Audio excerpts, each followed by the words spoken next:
everybody, and welcome to episode 132 of the Ron and Brian podcast. I'm Ron, as always, joined by the man who likes it in the can, cranberry sauce, that is, Brian. Brian, how are you on this happy Turkey Day? Did we talk about my love affair with canned cranberry sauce, or did you just figure that about me? I just guessed that. I mean, you are a man of taste and culture. You are a wise man, so I assume that means that you know that cranberry sauce out of a can is just as good, if not better, as anything you're going to make homemade. Growing up as a kid, my mom was such a fan of making cranberry sauce from scratch. And I remember it was just this sloppy mess that was bitter and it was kind of sweet, but it was just like, it was like a liquid that just spread out across the plate, infecting everything around it. That eventually I probably put up with it for about 4 or 5 years. And then finally, one year I asked her if she could buy out of the can. And you could actually see the poor woman's heart slowly like crack in half, right, as her youngest son raised his hand and said, I would prefer garbage that's been made in a factory over your homemade, with love. And she would make her own cranberry sauce, and then she would just slop that canned shit right on a plate, nice, cut it a couple times, and I would eat that. I mean, full disclosure, I didn't cook today. We ordered a couple of turkey platters from somebody nearby. And so the platter, I mean, it was a great platter. It was turkey gravy, stuffing, potatoes, carrots, creamed spinach, and he also made like a cranberry orange relish to go along with it. Was this from a person? Did you just show up to somebody's backyard, or was this you're making it seem like this was like a backyard turkey platter that you purchased? This is from a local chef who is now his restaurant is closed, but he utilized a professional kitchen at a tavern that wasn't doing anything, and so I was able to pick him up on Wednesday. But point more being is one of the more delicious meals that I have had, with the exception of the homemade cranberry orange relish. Like he could have easily just thrown it in the trash, and I could have just had the stuff out of the can. You also easily could have thrown it into the garbage. I could have, but I have the power. Give it a chance. I said, you know what? Okay. Let's try this and then see what happens. But anyway, happy Thanksgiving to everybody out there. Should we get this truck moving along, Brian? I think so. Drink of the week. Drink of the week. Na zdrowie. Salud. Drink of the week. Pleasure. Who's? Drink of the week. Drink Brian, of the week. Drink of the week. What are you drinking on this special day? So many different things I could have. But I ended up with Ebbs IPA number 2. Hold on. I got to realize I'm always doing it in the opposite. So Ebbs IPA number 2. Something that I would consider, it's a classic American IPA. Okay. I would describe it as it's super yummy. Looks good. Really exceptional. It almost has a hoppy flavor to it. As the IPA would. Pretty much. So take a sip. Although, have you had IPA number 1 from them, or is this your first try? Listen, number 1 was okay, but I'm all about number 2. I understand. Well, Brian, this week, I think you and I, we don't agree on a lot, but I think we can agree that there really is rarely anything good that comes out of the state of New Jersey. However, I hold in my hand today one of those rare exceptions from Cape May Brewing. This is a white cream stout called Ties the Room Together, brewed with coffee beans, cocoa nibs, my favorite, lactose as always, and vanilla, clocking in at a hefty 8.5%. I've had this beer before. It is a limited edition. They always bring it out in the fall for a few months. I had to drive to like 4 beer stores to find some. Listen, if you are not a Patreon subscriber right now, go to our website, click on the link, become a Patreon subscriber. We are doing an After Dark tonight. Ron is drinking an 8-point-something alcohol ABV beer. It's going to be lit, folks. It's going to be something. going to be something. Yes, and I have to admit, Johanna, Ron likes the white cream. The white cream stout, that is. So if you are out and you see this from Cape May Brewing, I would highly recommend that you go get it. Would you try this if I have some left by the weekend, Brian, or are you're just afraid of lactose altogether? No, I would absolutely try it. I've had beers with lactose in it. It has it's a weird consistency. I'm not a huge fan, but I'm also I'm always open to try new things. I could go gay this weekend for all I know. I was also able to find the Yingling Hershey's stout. So I do have a 12-pack of that. I did try a bottle, which for the first time, I wasn't able to find it last year. Pretty good. It's a chocolate stout where you can actually taste the chocolate. And I think it's rare. I think a lot of chocolate beers, you don't get that flavor, but this had that nice sweetness, and you could even tell it was a Hershey's chocolate. Like, it's got that distinct taste to it. So I give it credit.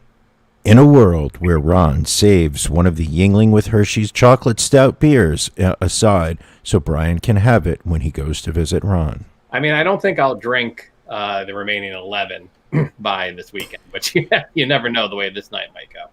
In a world where Ron underestimates his alcohol problem. That is true. Very true. All right. Let's get it rolling into This Week in Racism. This Week. in Racism. Racism. I can't get my papers apart today. There we go. So a few cases of racism in the past week. We had 2 pages worth, only a page, because we were really trying to stick to the really racist stuff. But this is interesting, I guess, more of an update than anything else. In Louisville, Kentucky, as a result of the Breonna Taylor murder, the Louisville Metro Council has approved an ordinance that will place the police department under the watch of an inspector general and a civilian review board.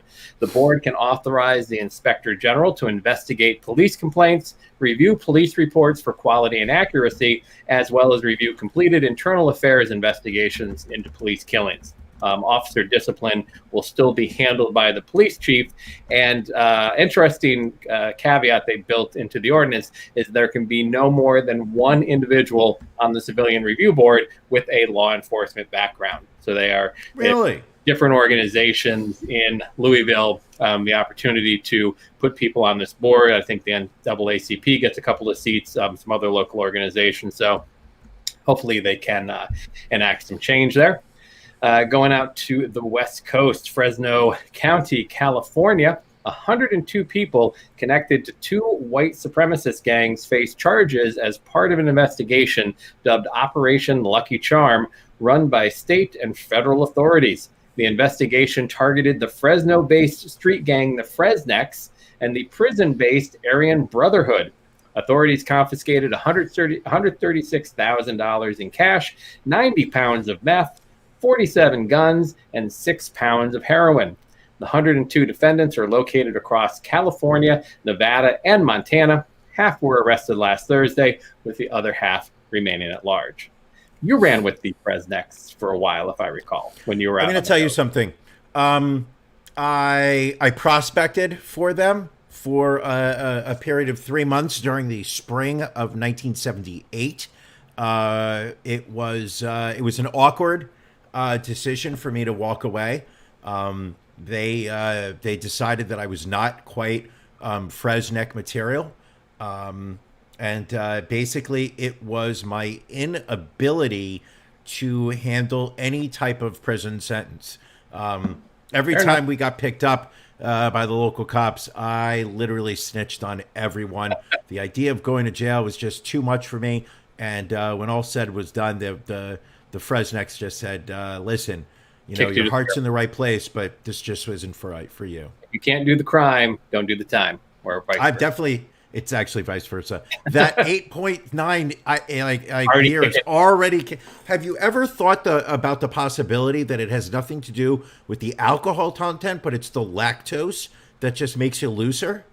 Because it makes my bowels looser. So it's possible that it just it acts as a social lubricant for you. You raise a very good point, Brian. We'll have to check into that.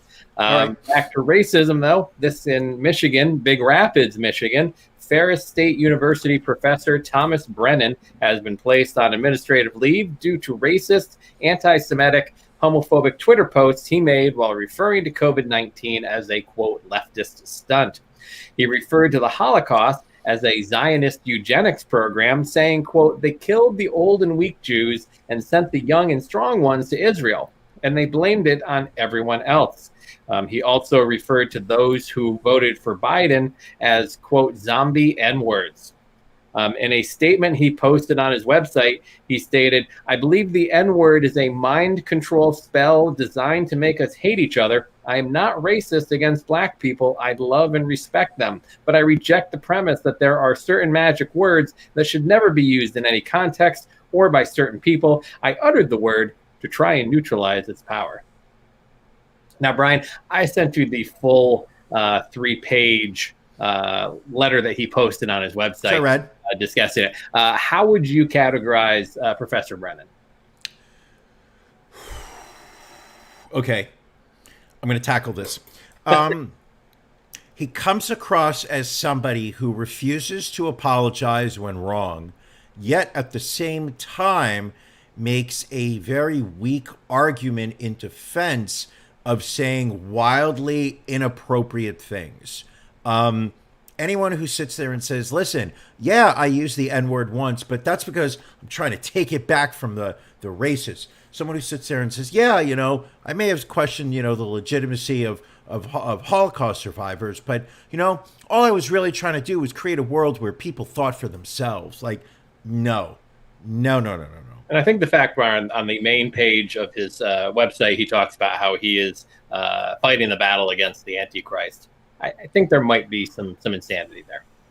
Now, does he identify who the Antichrist is? I don't think, they never identify who the Antichrist is, just that they're ready to battle against him. Or her. I guess that could be either. Can I make a prediction? You sure can. Baron Trump. It checks out. It honestly would check out. So we'll have to just wait. I believe Antichrist candidate 2020. All right. Staying in Michigan, in Oakland County, a sheriff's deputy has been fired for posting a photo of a carved watermelon intended to depict Vice President-elect Kamala Harris. Sherry Prose posted photos on her Facebook page featuring several pumpkins meant to depict President Trump, Vice President Pence, and President-elect Biden. A second photo, however, showed Harris as a carved watermelon. Prose had worked for the Oakland County Sheriff's Office since 1994, but was fired 4 days after making the racist post. She insisted to a local news station that she is not a bigot, texting, I am not a racist and never will be. Not quite explaining why she would have used a watermelon instead of a fourth pumpkin, though. Maybe she just ran out. I mean, it's completely plausible. But using a watermelon seems more of a waste than a pumpkin. Like, yeah, I can see a wasted a pumpkin, but watermelon's good stuff. I was about to say, when and how did a watermelon become considered a racial slur? It's universally appreciated. How did that one ethnicity get a claim to it? Maybe we'll have to look into that. A little homework assignment for Ron and Brian. Okay, Fair enough. Fair. We'll see. And then going back to the West Coast in Issaquah, Washington, a video has gone viral showing a Lyft passenger hurling racial slurs at a driver that asked him to put on a mask. The footage shows a passenger identified only as Joe from Issaquah, which sounds like a sports radio guy. Yeah, I got Joe from Issaquah on line 3. I was going to say that actually sounds like the West Casino at Foxwoods up in Connecticut.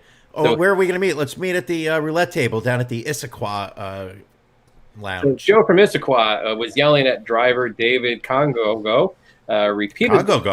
Congogo. I'm pronouncing that wrong. Repeatedly calling the driver a sand N-word. Karen have been permanently banned by Lyft, and in a stunning fate coming at them, they've both lost their jobs and they are being evicted from the home that they rent. Joe from Issaquah apologized, saying that he was drunk. Okay. I've been drunk many times. I'll be drunk during After Dark. and I will not be using the N-word. So I don't know why No. I continue to use that excuse that, it's the drinking that makes me call people horrible names. Like, I will call you horrible names, but they are not related to any ethnicity or religion. I just say horrible, horrible things about you. Well, you did once call me a he motherfucker. I mean, that hurt my feelings. I was young and foolish, if you will. But moving on with our beef of the week.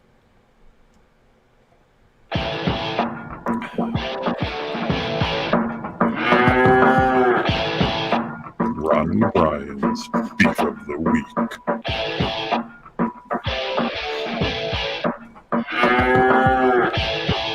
Brian, what's bothering you? Americans that what? Did you just call me a he motherfucker? No, I could have sworn I could have sworn I heard you just mutter like, Brian, what's your beef of the week? You he motherfucker. Anyway, continue.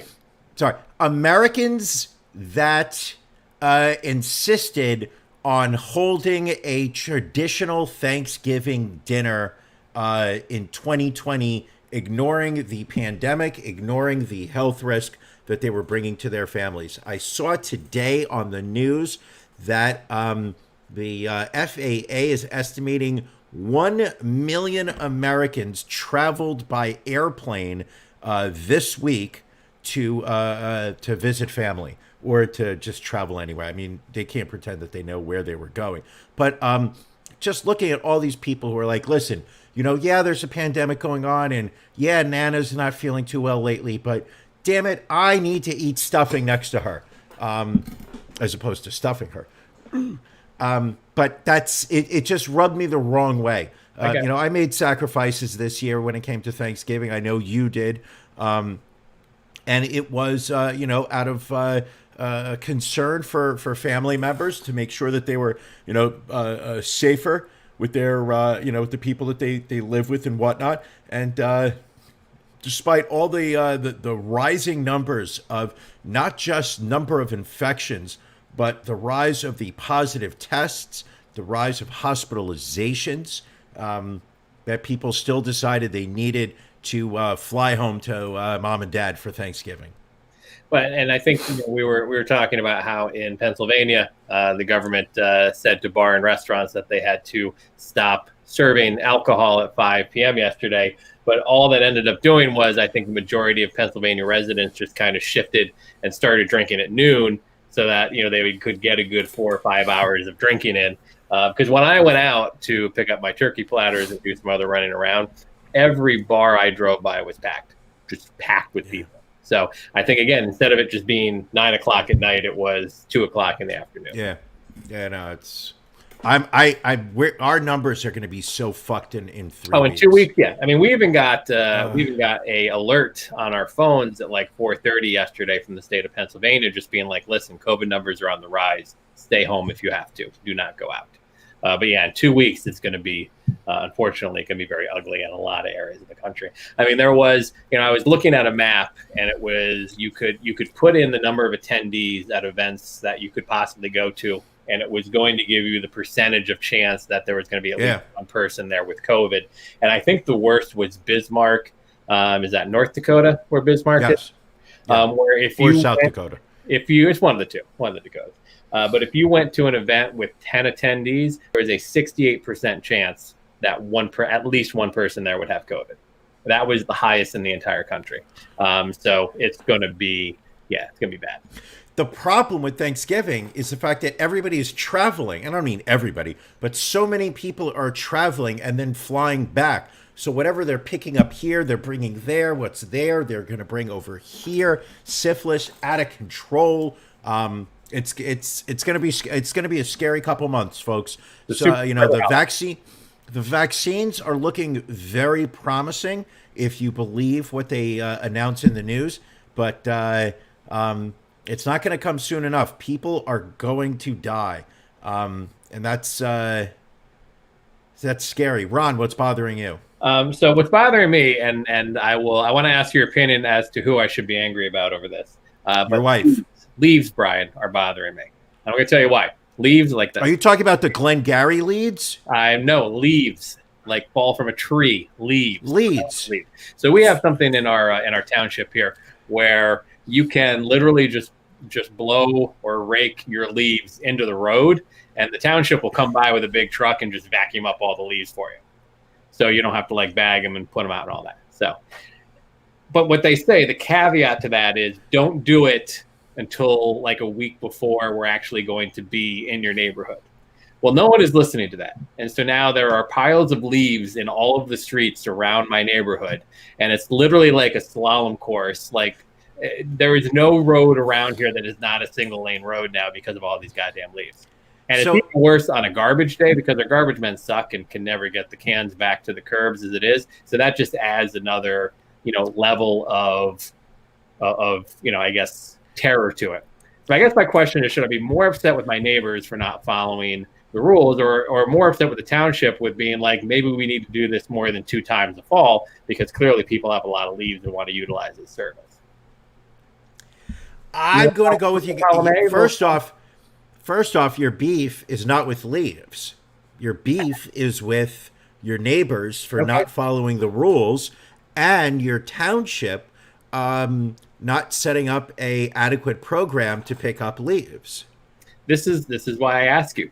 Sometimes my anger can be misdirected. I get that. I'm a bit of a hothead. I've got a bit of a temper. I've been told I'm an asshole. Do you know what it takes, Ron? Do you know what it takes to pick up all the leaves in a township? Brass balls. Yes, Glengarry Glen Ross, the Alec Baldwin cameo in Glengarry Glen Ross, hands down one of my favorite movie scenes of all time. And that scene was written for the movie. For the movie, is not in the play. Not in the play. I was so bummed out when I went to see the play. I saw Alan Alda, Liev Schreiber, a bunch of other people that I don't remember. But and has there been, and there probably has been, but has there often been a better cast than was in Glengarry Glen Ross? No. I mean, look at it. Kevin Spacey pre accusation, Alan Arkin, Ed Harris, alcoholism accusation, Jack Lemmon, pre date rape accusation, Al Pacino, pre Godfather 3, and Alec Baldwin, of course, pre Thoughtless Pig voicemail. You beat me to it. God damn it! Well done. Oh, this is interesting. So Billy is saying that Tom and Jeffrey Tambor. I remember seeing Jeffrey Tambor in it. Now Jeffrey Tambor I can get because I like Jeffrey Tambor, but Tom Wopat, Dukes of Hazzard, that I have a hard time picturing. Ron, it's the fact that you live within walls and you cannot envision anybody breaking out of these predetermined lanes that you've created for them. That's what happens when you grow up and you live in a lily white suburb where your biggest complaint are your neighbors putting out their leaves. Fair enough. I'm carrying a pocket knife on me in case a homeless person tries to push me onto the subway tracks. Fair enough. Well, let's talk about something a little happier, and that is, Brian, congratulations. 2-0 again in your NFL picks. Let's look at this. You were a little nervous. You were saying New Orleans -4 versus the Falcons. You were a little nervous because Drew Brees wasn't going to play. Didn't matter. New Orleans wins 24-9. You were looking at Baltimore against the Titans. You were like, I think Baltimore is a little overrated. Baltimore favored by 5.5. Titans win the whole thing in OT, 30-24. Undefeated yet again. That's what, 22-0 for you right now? Yeah. If at the rate that I'm going, I will have a better season this year than last year, and I didn't even think that was possible. Well, good job. But without me just patting myself on the back, Ron, you did not have a shabby week either. The Viking rolled into Dallas, laying 7 on the road. You sat there and said, listen, anytime the Cowboys are in the great state of Texas, I don't even need the points. Cowboys won the whole game 31-28. Then the Las Vegas Raiders going in against the Kansas City Chiefs. Raiders getting 8. They only needed 4 of those as Chiefs win 35-31. Ron, again, 2-0. Another impressive showing. Tell me something. How do you do it? You know what? I'm kind of like Rain Man. I just look at the games and the odds and the numbers, and some of them, they just fly up and they just kind of slap me in my face. They slap against my cheeks. And then whatever just feels good, I go with. Run that by me again about slapping you in the face. So, Brian, who are you picking this week? All right, this week, I just thought of a great. I should have picked the 2 Thursday games. I just acted like there was all over, my friend. Yeah, but you probably would have let me. This week, I like the Dolphins -7 over the Jets. Fucking hate the Jets. Also, I think the Eagles are calling it quits on their season. Seahawks laying 5. I like Seattle. Ron? All right. I like a couple of road favorites next weekend. The Raiders, tough loss at home against the Chiefs. They're going down to Atlanta. They're favored by only 3 points. I like the Raiders -3. And then Jacksonville has Cleveland coming to town. Cleveland with that win over those Eagles this past week. Cleveland favored by 7. I like the Browns on the road to go to 8-3. So if you had got any of that Thanksgiving money from your grandparents, which you shouldn't have because you shouldn't have been getting together, but let's say you did, I would say bet it on these games and make some money like we are. We are cashing in on our NFL locks of the week, and there is no reason you shouldn't also. And all we ask is for a 10% tribute. Just a tithe, if you will. Just want to wet my beak. It works for religion. It works. It should work for us. So, Brian, what else was going on this week? This was the week that Joe Biden kind of clinched the presidency. I feel like it's all over. Although they did have to stop the certification of the vote in Pennsylvania. And there will be a judge last minute on Wednesday ruled on, I forget who brought the case, whether I guess it was either the Trump campaign or somebody else, to hold on the certification of the vote in Pennsylvania. There will be a hearing tomorrow as Governor Wolf and the Secretary of State is obviously fighting that. But again, if we look at some of these lawsuits, and I believe the Trump campaign is now 1-36. They were 2-35, but the Pennsylvania Supreme Court actually reversed one of those wins. So they are 1-36. Not going well. Would you like some highlights from some of the Trump lawsuits this week? I would love it. All right. So Georgia, one of the lawsuits down there was thrown out. This was actually filed by L. Lynn Wood Jr. He's good. He is good. You might know that name. He represented Richard Jewell, the accused Atlanta Olympics bomber, and also made news recently because he is representing Kyle Rittenhouse, the shooter that just got out, who we'll talk about a little bit later in the show. Put a pin in that name. So this was I had a chance to read through the judge's writings on the case. It was amazing because the judge initially threw out the case saying that Wood did not have standing to file on all the different claims he made in his case. But then he went further to say, even if you did have standing, this is why you would lose each and every part of your case. Anywhere from, there were some that were not filed in time because there were things that he was objecting from back in March. So he was out of the window of objecting. But basically the judge was like, most of your lawsuit lacks either a legal or factual background. So just a verbal smackdown by that judge.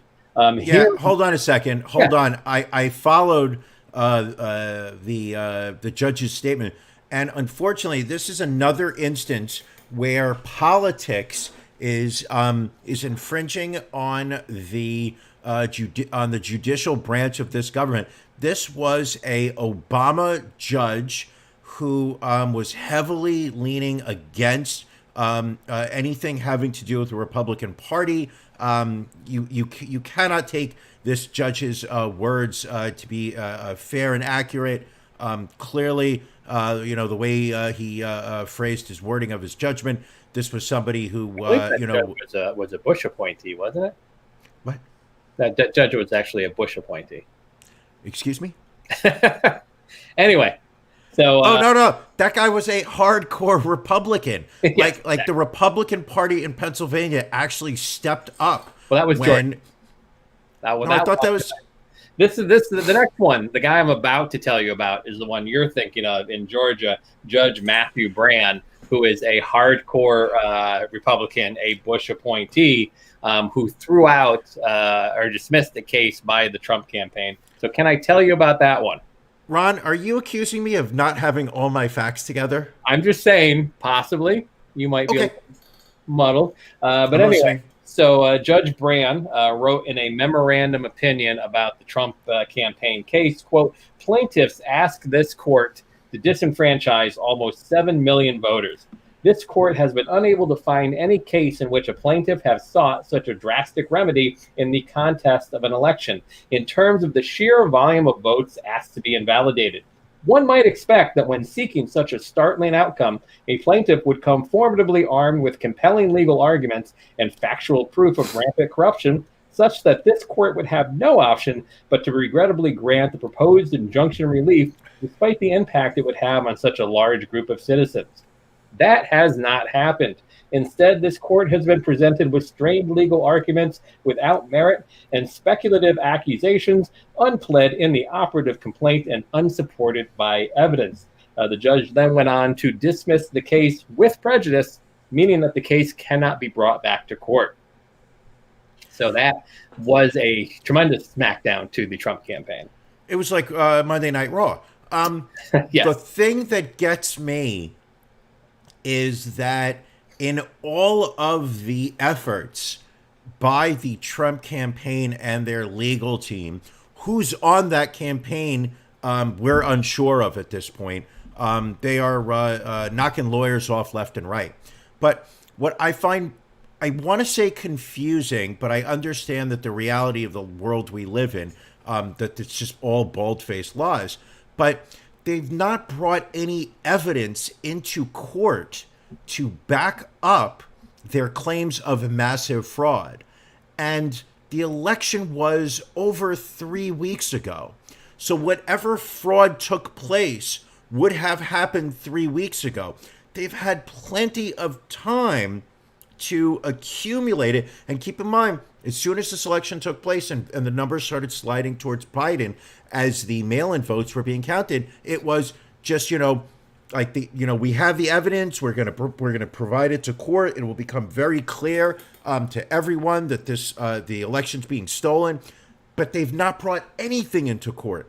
They've got stories which are utterly unsubstantiated. And the problem is, and this is one of the things that I've picked up from watching court TV, is that, why are you laughing? In an appeal, you're not allowed to bring in new evidence. Correct. So that if there is evidence that you are not bringing into the original case, then you can't show up later and say, oh, by the way, here, you see a lot of the Trump supporters over on Parler who are saying, well, this is all part of his master plan. Of course, they have to go through the legal system, but it's once we get to the Supreme Court is where it's going to be overthrown. But when it gets to the Supreme Court, they don't have the opportunity to bring in new facts. Well, yeah, and everyone's saying it's going to go to the Supreme Court. I would highly doubt the Supreme Court would hear any of these cases because, to your point, there is a tremendous lack of evidence. And even so, in a number of these cases, the number of votes that they're contesting would not swing the election in Trump's favor to begin with. Not even dealing with the evidence situation, they're not even filing competent, coherent lawsuits. We look at Michigan, which is a case that Rudy Giuliani is involved in, and a lawsuit that they filed there mistook Minnesota for Michigan. The township, they have townships listed on page 11 and 17 of the affidavit in that lawsuit. It lists Monticello, Albertville, Lake Lillian, a few different cities here. Those lovely during the summer. Those lovely are all during the summer in Minnesota, which do not have any corresponding townships in Michigan. So the judge in Michigan is like, why would I care about what's going on in these townships when they're in an entirely different state? And then Sidney Powell, who for a while seemed to be involved with the Trump campaign, and then Trump tweeted her as being one of the top lawyers on the team. They have clearly distanced themselves from her, but she was still going to release the Kraken. That was the big thing. So she filed lawsuits in Michigan and Georgia, both of which the internet has been very busy making fun of all the typos in the lawsuits. In the Michigan case, Powell misspelled the word district in the heading and also left out spaces between words in numerous areas, while also misspelling district twice in the Georgia case. Also, her Georgia lawsuit lists Cobb County's Republican chair Jason Shepard as a plaintiff, but he states that he has not agreed to be a part of that case.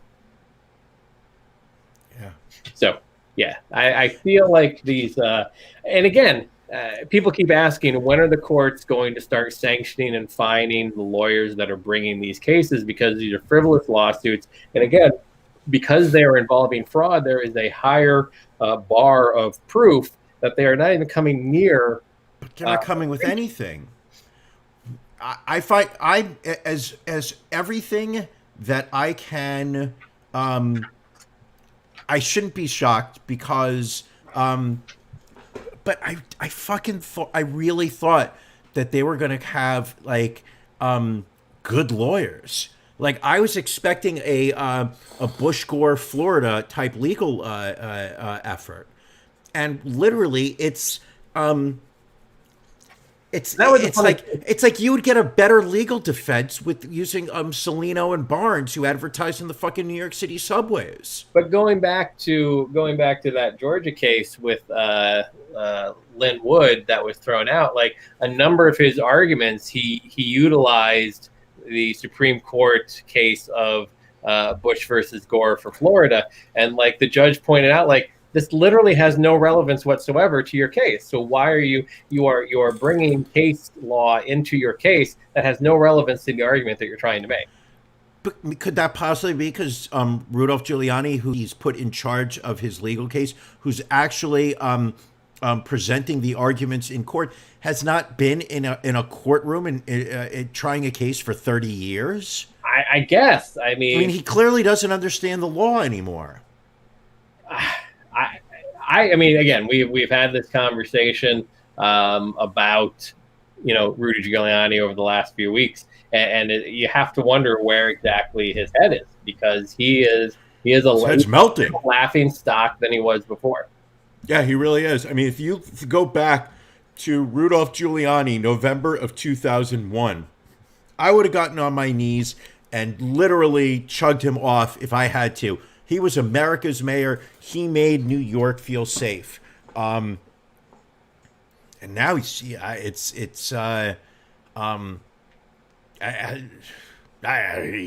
Well, interestingly enough, earlier today, Trump was talking to reporters at the White House after doing his annual address to U.S. service members, and basically said that he will leave the White House if the Electoral College certifies Joe Biden as the president-elect. So really? He would not. He does not. It does not appear that he will concede.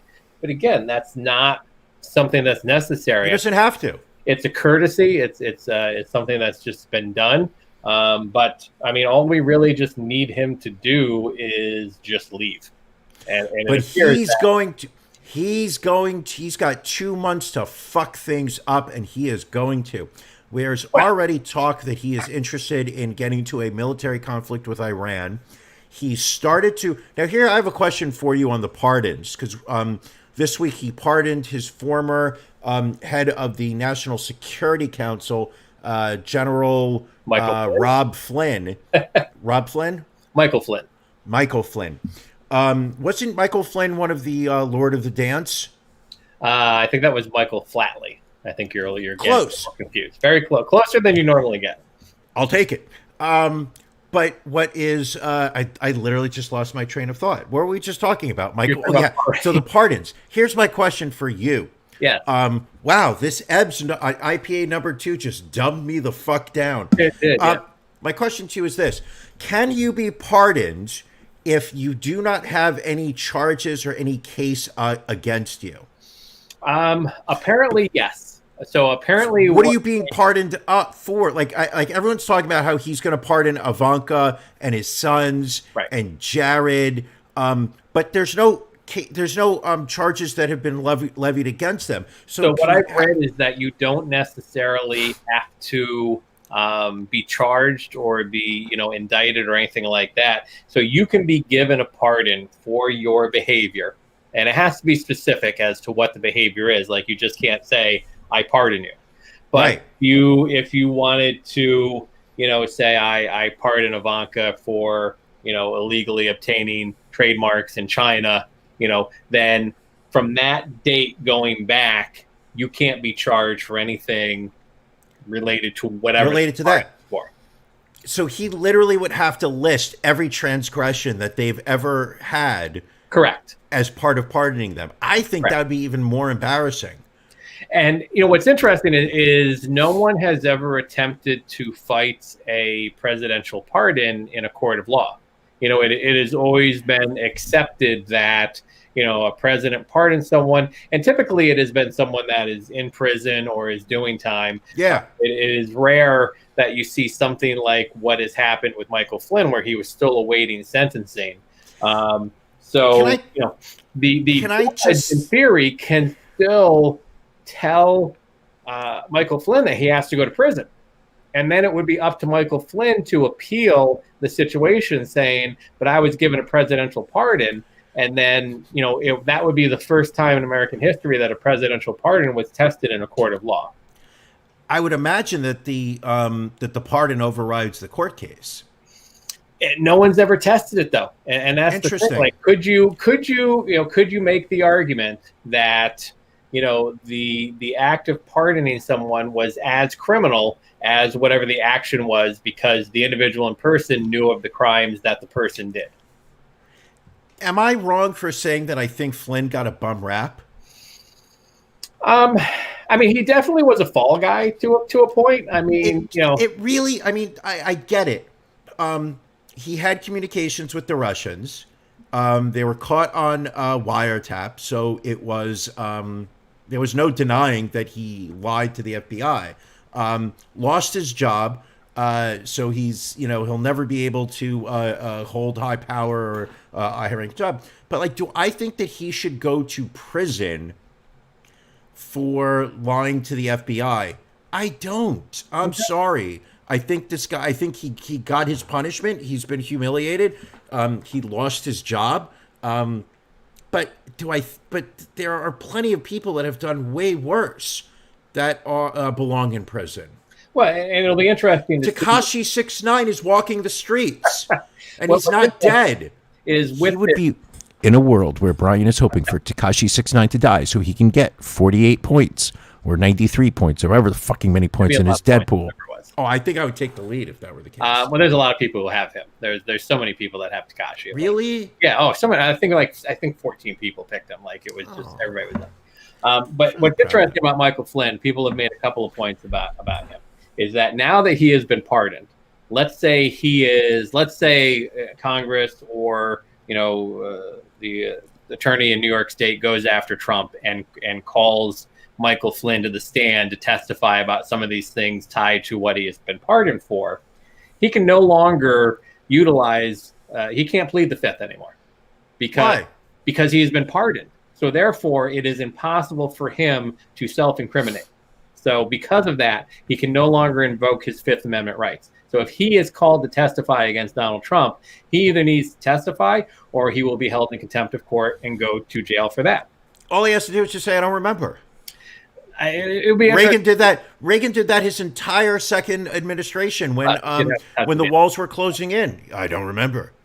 And also, a lot of people mentioned how the courts have left Michael Flynn's son alone, who was also involved in a lot of his father's business negotiations, because they had gone after Michael Flynn. Now that kind of leaves his son open to be prosecuted because they can't do anything with the father. But Joe Biden is going to be a weak bitch on this, and he is going to instruct his Justice Department to not go after the Trump family. I know it. We shall see. Listen, AOC, if we had voted for AOC, if we had voted for my girl Tulsi Gabbard, if Bernie Sanders or Elizabeth Warren, any of these people had been elected president, they would have gone after the Trumps for every crime.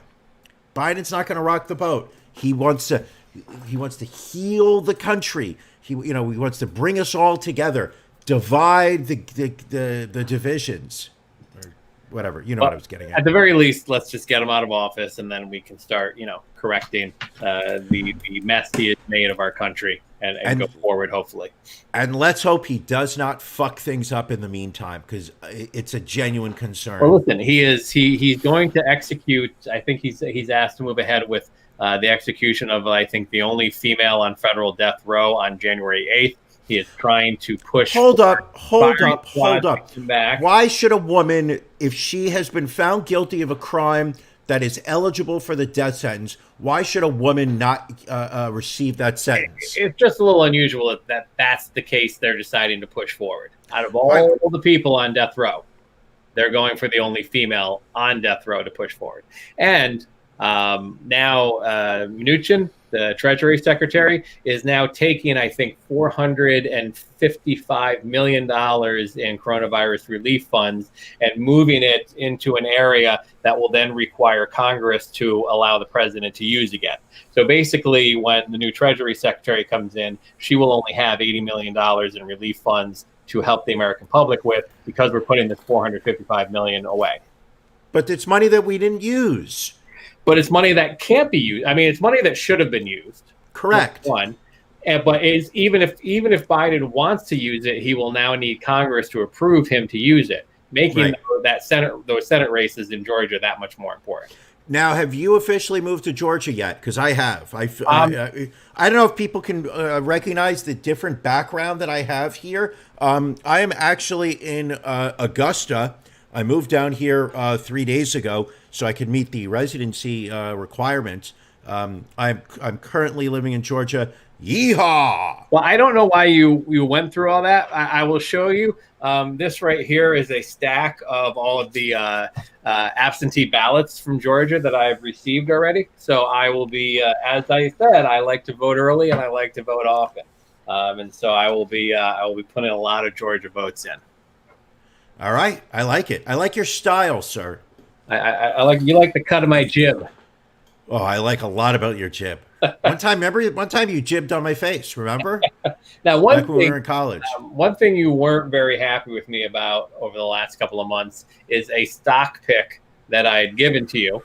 So we've decided. Are we doing this? Some of you might remember our Really Angry Money segment from March 5th, early on in the pandemic. Where I gave some suggestions as to stocks that you may want to look into, stocks that you may want to buy, and there was a particular one that I was high on, and Brian bought it, and I was high because I bought them, and it has not gone. I mean, it was buy. That's right. I wanted to buy it, so.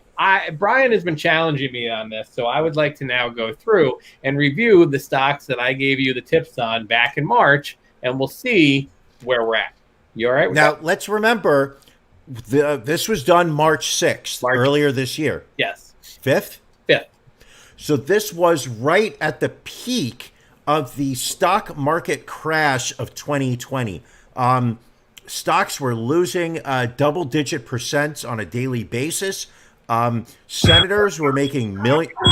That was the flat line of the stock. See, I still have all my Really Angry Money sound effects. I love it. And Ron sat there and said, "Listen, I am wise. I'm hip. I know what to buy, what to sell." And I listened and I picked the. I believe we're going to find out in a couple seconds. Did Brian pick the worst stock of Ron's offerings? Let's talk. And the answer would be yes. So the stock that you picked was Pacific Drilling. Yes. At the time that you picked it, it was trading at $1.23. I bought 25 shares. 25 shares. It closed yesterday at a shade under 3 cents. But it doesn't matter what it's trading at because you can't sell it anyway because they have filed for bankruptcy and all common shares will be wiped out. But to be fair, you lost. You're going to lose what, $30 on that? Yes. But I wanted to make money. I will be out a hair over $900 on that stock. Jesus Christ! You fucking lose. Oh my God! But let's look at some of these other ones that I gave you advice on. So we were talking hotels back then because hotel stocks obviously were hit. The one I was highest on was Marriott. It was at $110.22. That closed yesterday at $129.22. So you bought that, you're making money. Hilton, another one, was at $91.50. Closed yesterday at $106.30. Okay. Now, these were all recommendations to buy. All recommendations to buy. There we go. IHG, Intercontinental Hotel Group. That was at $52.10, now at $63.19. Could have made some money there. Yep. Billy makes a good point. I'm losing $900 in the stock market when I could have paid for a few lap dances with that much money. At the Rosewood Theater. Rosewood Theater up on 50. Last hotel I recommended, and I wasn't huge on it because I didn't think there was as much upside, was Hyatt. They were trading around $70. They closed yesterday at $73.34. So not as much. You still would have done better buying Hyatt stock than Pacific Drilling. Correct. I also was big on the cruise ship segment. I was a little early on a couple of them. Royal Caribbean would have been a good one. It was at $66.40. It closed yesterday at $80.08. So you would have made some money there. You say Caribbean. How do you say it? Caribbean. Excuse me. You said Caribbean. The Caribbean. Is that the way you normally pronounce it, or no? Much like I say tortilla chip at times. That's fighting words. So Norwegian Cruises, it was at $29. Closed yesterday at $23.20. That's one I still think will bounce back, but one that you actually should have waited. I actually got into Norwegian Cruises when they were at $11. So that is one that I'm on the upswing with. And Carnival Cruises was at $28, now at $20.65. So a couple there that you probably could have waited a little bit. Okay. Let's see what else. Glue Mobile was, you asked me for some stocks that I was currently holding. So Glue Mobile was one of them. That was at $7.10, now at $9.50. Could have made a few bucks there. Minerva Neurosciences, that was one that was at $8.50. Unfortunately, now that's at $3.93. But I'd like to make a little caveat. It actually hit a high of $15.22 in late May. So if you had gotten out, you would have made some money. What does Minerva Technologies do? So they do different types of drugs, but they were working on a. Hey, I do a bunch of drugs, but you don't see me valuing on the stock exchange. So they had a schizophrenia drug that was in phase 3 clinical trials. And unfortunately, in late May, they reported that it had a poor showing. It wasn't showing anything different than what the placebo was. That's when their stock tanked. And see, I held on too long. It was at 15, and I was like, I can sell this. I can almost double my money. And then I'm like, let's let it ride. Let's see how high it can go. And crashed and burned. So it happens. Happy about that. And then 2, which I recommended and did not buy, and I could kick myself over now. I had a couple in the energy sector. One was Fuel Cell Energy, was at $1.96, closed yesterday at $8.84. Why didn't I buy that one? I don't know. Why didn't you buy it? And this one, you want to feel bad because I feel bad. Plug Power was at $4.50 back on March 5th when I recommended it. Yesterday, it closed at $26.16. What? A 520% increase since March. And I bought Pacific Drilling, which went from $1.03 down to 3 cents. Don't buy.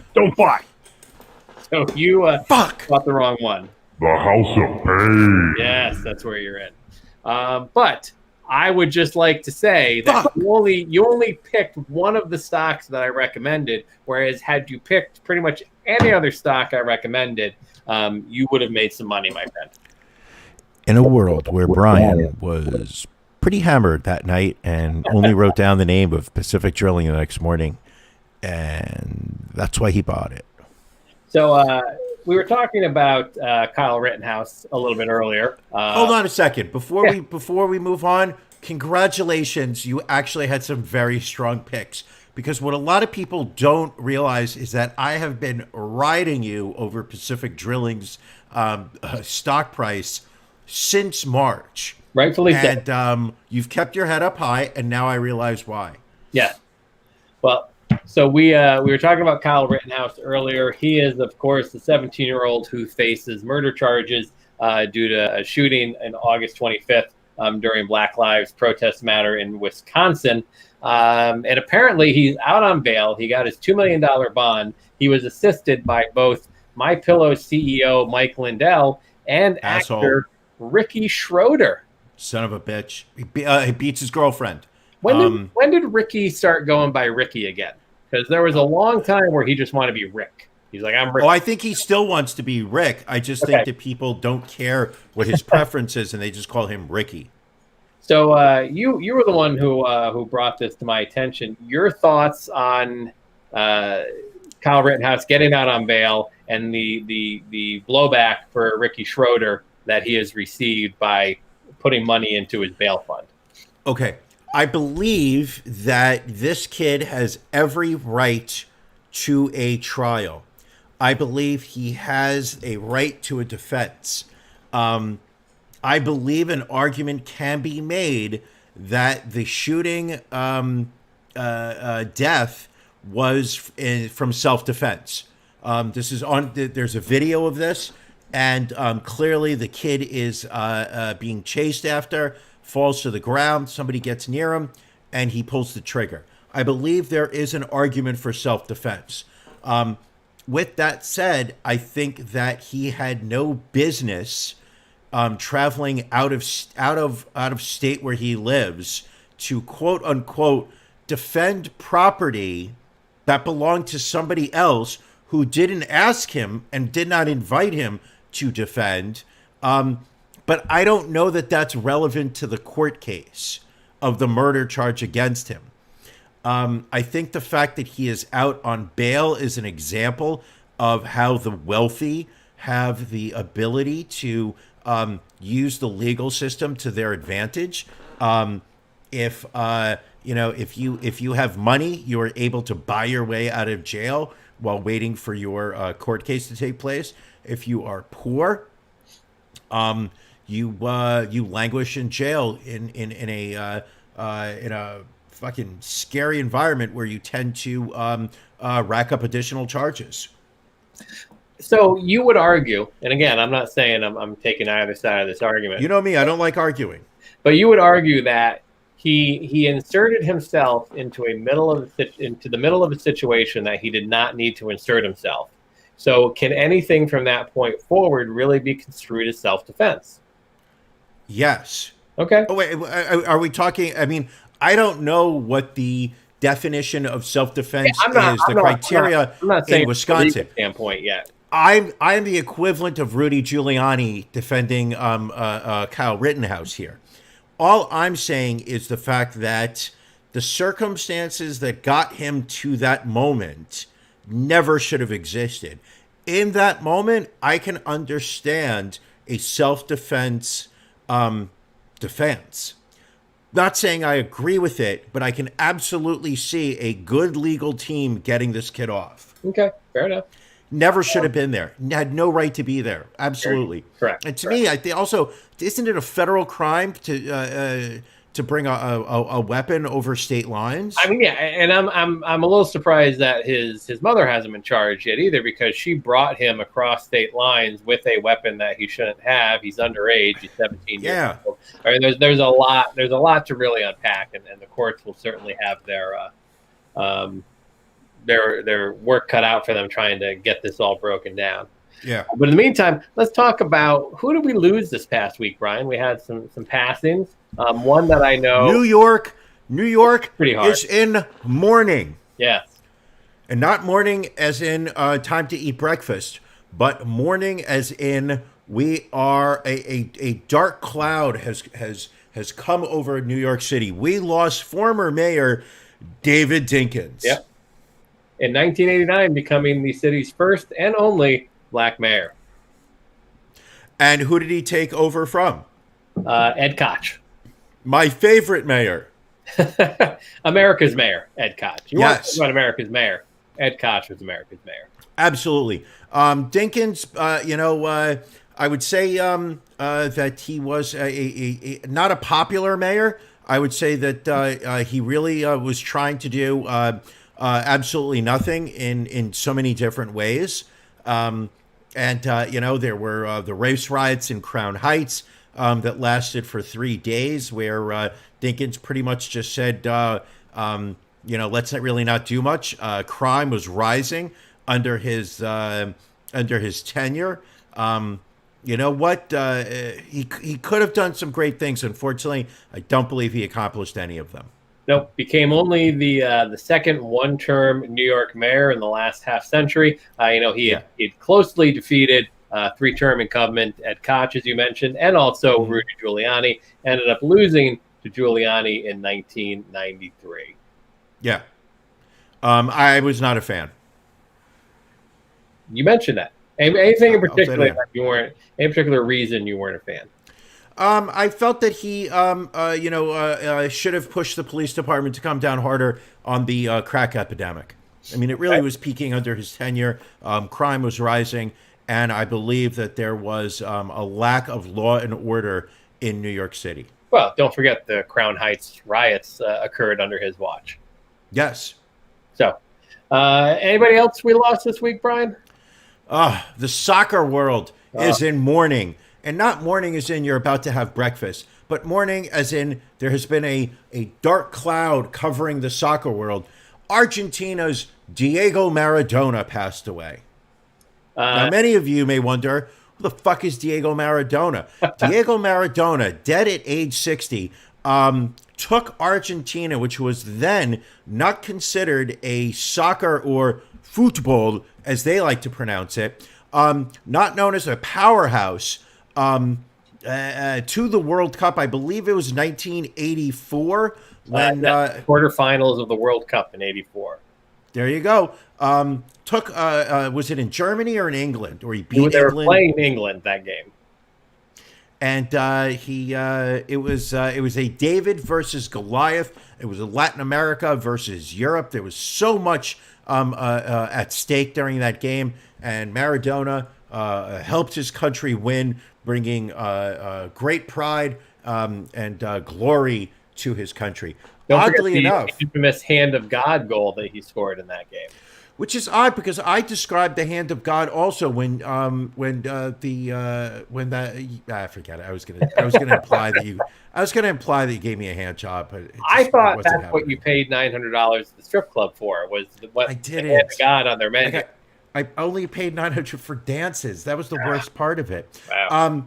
But in 1997, I visited Argentina for a month. Really? And got the opportunity to see Diego Maradona play for the local soccer team, Boca Juniors. Yes, that's a name, Boca Juniors. The local team that he was playing for saw him score a goal on a penalty kick that was very suspicious as the game was winding down and he had not scored anything. I also watched a video today of him scoring, winning a game on a penalty kick, and then allegedly someone bringing him some cocaine to do on the field as he celebrated. Good for him. Good for Apparently him. He got involved in a little bit of drugs and a little bit of organized crime. And a lot of it. After he played in Argentina, he went over to Italy, where there were a lot of allegations of mob involvement in the teams that he was playing for. We don't discuss it now because I do not want my knees broken tomorrow when I go to work. Ergo, we don't talk about that. Fair enough. Brian, before we wrap things up this week, what are you watching? Watched some good things this week. First off, I watched the new episode of The Mandalorian, which I have become increasingly unenamored with, as I now see that this show is literally just going to be The Mandalorian just traveling around space with Baby Yoda getting into some wild adventures with this actual story not accomplishing anything or contributing to the arc of the characters. Showtime has a very good documentary on John Belushi, the late Saturday Night Live actor, who also appeared in Animal House, appeared in Neighbors, appeared in Continental Divide, appeared in the Blues Brothers. That's enough. But what I found that was interesting was that it was a lot of audio interviews with the people that were involved in John Belushi's life. So they interviewed Lorne Michaels, they interviewed Dan Aykroyd, they interviewed Judy Belushi, the wife. They interviewed everybody but the woman that injected Belushi that fateful night at the Chateau Marmont. Well, I believe she's dead now, isn't she? Yeah, she died a couple days ago. Not a couple days ago, a couple of years ago. No, it was recently. I don't think it was. I'm gonna look it up. Hopefully, my internet doesn't get wacky. Don't do it on your computer. You know that's just gonna. Too late. I'm already looking it up. Oh my god. And I do have to give you credit, begrudgingly so. Dancing with the Stars, Crown. Hold up. Kathy Smith, who injected him, died September 4th, 2020. Eat my shorts. Fake news. So Dancing with the Stars crowned a winner, Caitlin Bristow, which neither of us picked. We had both picked Johnny Weir to win it, and he didn't even. Brett Weir? Brett Weir. He didn't even sniff the finals. He wasn't even the final three. But to your credit, my friend, you picked two of the final three with Neve Schulman and actress Justina Machado, who I still don't believe you know who that is. I have no idea. I have no idea. So with that, you win our Dancing with the Stars wagers. Unfortunately, we didn't bet anything on it. So damn it. But maybe I will give you some of this white cream stout as a victory toast when I see you next. Can I get a Yingling with Hershey's chocolate instead? Yeah, definitely get to that.